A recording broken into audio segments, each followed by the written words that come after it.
Okay, I'm going to read my writing that I wrote today, which is about thoughts. Title is Thoughts are not something we do. They are something that happens. My life has often felt like a ship adrift on the endless sea of thoughts. I once believed this constant stream of reflection was natural, assuming everyone lived as I did, navigating the deep waves of contemplation. But this sea was not clear or serene. It was darkened by fear, anxiety, regrets of the past, and the worries about the uncertain future. These thoughts seemed to arise as if by instinct, a survival mechanism designed to protect me by warning me of the worst possible outcomes. Then one day I asked myself, what do these thoughts truly bring to my life?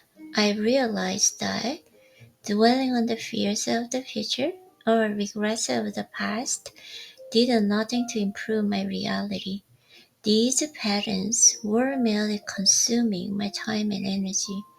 I began to see that if I could reduce this mental clutter, I might solve the 80% of my problems and almost effortlessly. So I made a resolution I would stop overthinking.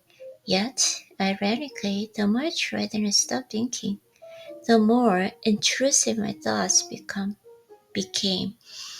It was then I understood my mind, which I thought I controlled, was operating independently of my will. I wasn't doing the thinking. Thinking wasn't simply happening. Thinking was simply happening. It was an habitual process and deeply ingrained in over years of my unconscious repetition. These habitual thoughts and deeply rooted in my psyche felt unchangeable, like a threat to dismantle and rebuild the very structure of my identity. The harder I tried to uproot them, the more resilient they seemed. It wasn't only then that I grasped the profound difficulty of the altering thought patterns I felt akin to reshaping the very bones of who I am. But I refused to give up. I tried with all my might to banish these negative thoughts. Yet over time, I noticed that my efforts to suppress them were only drawing more attention to them. Then I stumbled upon a new approach. I find a single image, one that stirred something deep within me, a vision of the future I desired, a symbol of hope and possibility. Whenever I look at it, I felt an inexplicable. I felt an inexplicable excitement and the swelling in my chest, as though I was breathing life into spirit. Okay, I should find out is it really uh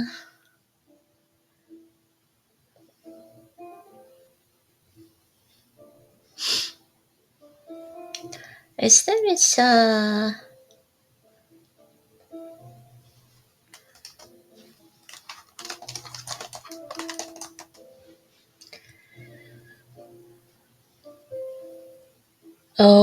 가슴 이게 a swelling in my chest. A swelling in my chest가 감정이 강하게 솟아올 때 특히 감동, 설렘, 벅차오르는 감정의 비유적인 표현이라고 해요. 처음 들어봤어요. 이거 되게 좋은 표현인데요. 오케이. 저도 배웠어요. 오케이. Where is it? 오케이. Thinking was simply happening. It was an habitual process, deeply ingrained over years of unconscious repetition. These habitual thoughts and deeply rooted in my psyche felt unchangeable, like trying to dismantle and rebuild in a very structure of my identity.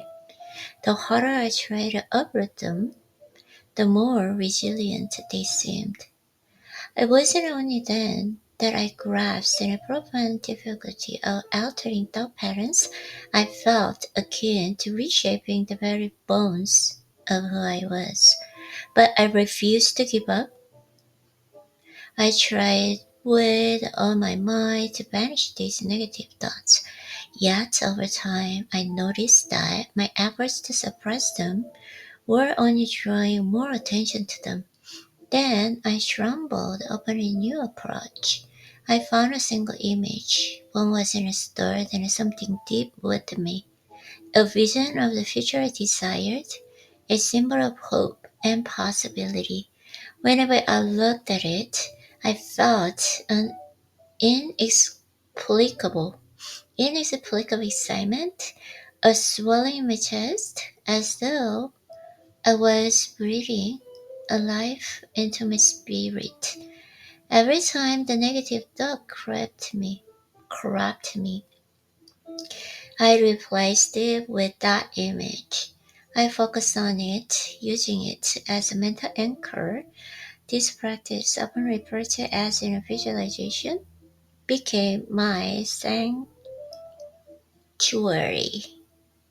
Many dismiss visualization, or so-called law of attraction, as mere fantasy, but for me, it wasn't about achieving a specific goal.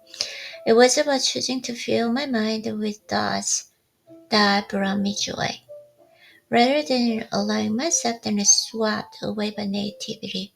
As I continued this practice, I began to notice something remarkable. Positive thoughts seem to invite more positive into my life, much like in how people with similar energies and gravity toward one another. My mindset seemed to influence the reality around me. This, I realized, was the essence of principle that like attracts like. Of course, it hasn't been easy. Even after years of effort, I still find myself occasionally overwhelmed by negative thoughts. But I remain committed to this in a lifelong practice, not to achieve any perfection, but to savor the small, joyful moments it brings. After all, isn't far better to feel hope and excitement than fear and anxiety?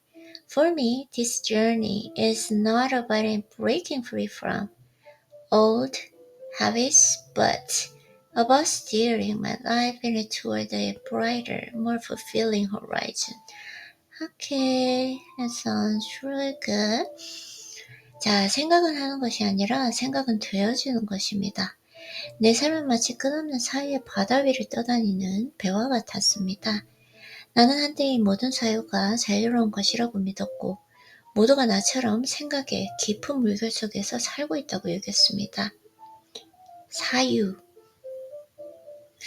사유라고 한 것보다는 저는 생각이 나을 것 같아요. 생각의 바다 위를 떠다니는 배와 같았습니다. 나는 한때 모든 이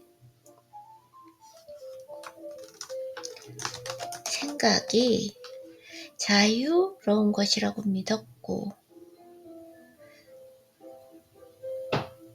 모두가 나처럼 생각의 깊은 물결 속에서 살고 있다고 여겼다. 사유가 뭐죠? 뭔가 조금 더 고차원적인 표현인가요? 사유가 뭔가요? 잠깐만요. 한번 좀 봐야 될 것 같습니다. 사유.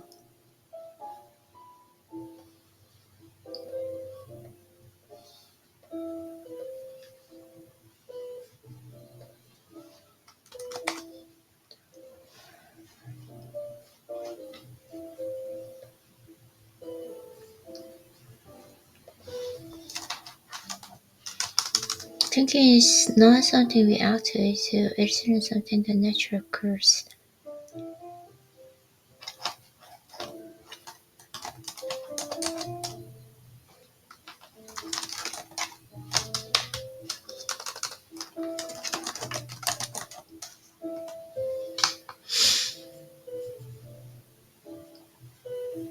위치를 따져보는 거.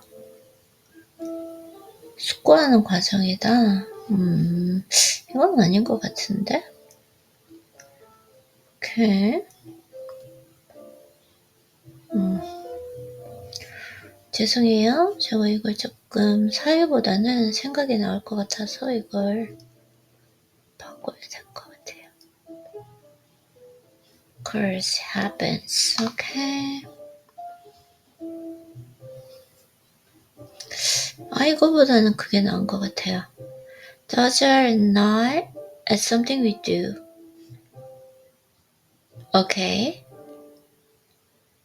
They are something that happens. Yeah, it's more direct expression. That's why I think it's better to use this one. And okay, 내 삶은 마치 끝없는 생각의 바다 위를 떠다니는 배와 같았다. 나한테 이 모든 생각이 자연스러운 것이라고 믿었고 모두가 나처럼 생각의 깊은 물결 속에서 살고 있다고 여겼습니다.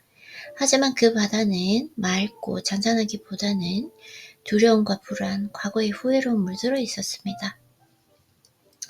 아직 일어나지 않은 그 미래의 그림자, 돌이킬 수 없는 과거의 흔적들로 머릿속은 늘 가득 찼습니다.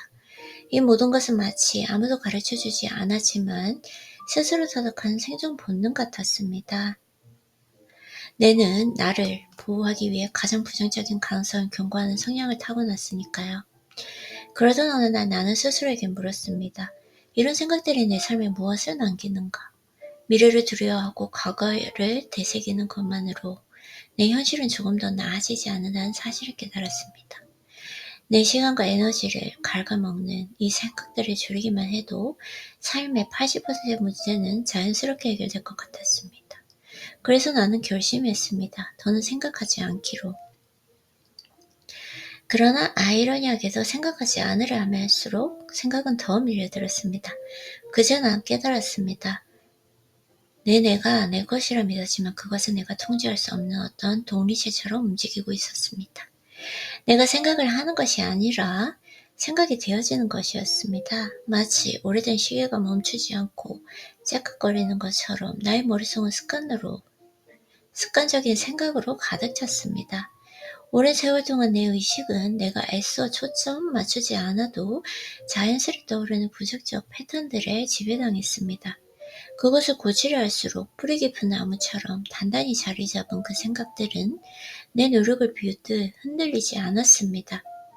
마치 인간의 뼈대를 다시 해체하고 재조립하는 것처럼 생각의 습관을 바꾸는 일은 본질적인 변화를 요구했습니다. 그럼에도 나는 포기하지 않았습니다. 부정적인 생각을 없애려고 했었습니다. 하지만 어느 순간 그 노력조차 부정적인 것에 더 깊이 몰입하는 행위임을 깨달았습니다. 그래서 나는 새로운 방법을 택했습니다. 내 마음을 설레이고 가슴을 뛰게 하는 사진 한 장을 발견한 것입니다. 그 사진은 내가 바라는 미래의 모습 혹은 이상적인 삶의 조각을 담고 있었습니다. 부정적인 생각이 떠오를 때마다 그 사진을 바라보며 나의 의식을 긍정적인 감정으로 덮었습니다. 이것이 일종의 심상화였습니다. 심상화는 흔히 망상, 공허한 희망으로 치부되곤 하지만 나에게는 그것이 단순히 내가 원하는 것을 이루기 위한 도구가 아니었습니다. 그저 부정적인 생각으로부터 나를 지키고 조금이라도 더 기분 좋은 감정을 느끼기 위한 작은 위안이었습니다. 시간이 흐르면서 나는 긍정적인 생각이 긍정적인 현실을 만들어낸다는 것을 경험적으로 깨달았습니다. 사람들도 비슷한 파동끼를 끌어당기듯 나의 생각이 만들어내는 에너지도 비슷한 것들을 끌어당겼습니다. 이것이 내가 심상화를 이어가는 이유입니다. 물론 쉽지 않았습니다. 몇 년이 지나도 난 여전히 부정적인 생각에 휩쓸릴 때가 있습니다. 그러나 나는 이 훈련을 평생 이어갈 것입니다. 두려움과 불안보다는 설렘과 희망을 느끼는 것이 훨씬 나으니까요. 내게 이 여정은 단순히 생각의 습관을 바꾸는 것을 넘어 내 삶을 더 아름다운 방향으로 항해하게 만드는 힘이 있기 때문입니다. Those are not something we do, they are something that happens. My life has often felt like a ship adrift on an endless sea of thoughts. I once believed this constant stream of reflection was natural, assuming everyone lived as I did. navigating the deep waves of contemplation. But this sea was not clear and or serene. It was darkened by fear, anxiety, regrets of the past, and the worries of an uncertain future. These thoughts seemed to arise as if by instinct, a survival mechanism designed to protect me by warning me of the worst possible outcomes. Then one day I asked myself, what do these thoughts truly bring me to my life? I realized that dwelling on fears of the future or regrets of the past did nothing to improve my reality. These patterns were merely consuming my time and energy. I began to see that if I could reduce this mental clutter, I might solve 80% of my problems almost effortlessly. So I made a resolution I would stop overthinking. Yet, ironically, the more I tried to stop thinking, the more intrusive my thoughts became. It was then I understood my mind, which I thought I controlled, was operating independently of my will.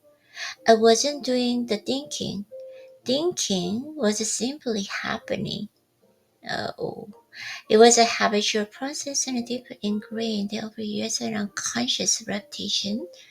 These habitual thoughts are deeply rooted in my psyche, felt unchangeable, like a trying to dismantle and rebuild the very structure of my identity. The harder I tried to avoid them, the more resilient they seemed. It was only then that I grasped the profound difficulty of altering thought patterns. I felt akin to reshaping the very bones of who I was. But I refused to give up. I tried with and all my mind to banish these negative thoughts. Yet over time, I noticed that my efforts to suppress them were only drawing more attention to them. Then I stumbled upon a new approach. I found a single image, one that stirred something deep within me. A vision of the future I desired, a symbol of hope and possibility. Whenever I looked at it, I felt an inexplicable excitement, a swelling in my chest, as though it was breathing life into my spirit. Every time a negative thought crept in, I replaced it with that image. I focused on it and using it as a mental anchor. This practice, often referred to as visualization, became my sanctuary. Many dismiss visualization or so-called law of attraction as mere fantasy, but for me, it wasn't about achieving a specific goal. It was about choosing to fill my mind with the thoughts that brought me joy rather than allowing myself to be swept away by negativity. As I continued this practice, I began to notice something remarkable. Positive thoughts seemed to invite more positivity into my life, much like how people with the similar energies gravitate toward one another. My mindset seemed to influence the reality around me. This I realized then was the essence of a principle that, like attracts like. Of course, it hasn't been easy. Even after years of effort, I still find myself occasionally overwhelmed by negative thoughts, but I remain committed to this in a lifelong practice, not to achieve perfection, but to savor the small, joyful moments it brings. After all, isn't it far better to feel hope and excitement than fear and anxiety? For me, this journey is not just about breaking free from old habits, but about steering my life toward a brighter, more fulfilling horizon. Okay, that's okay.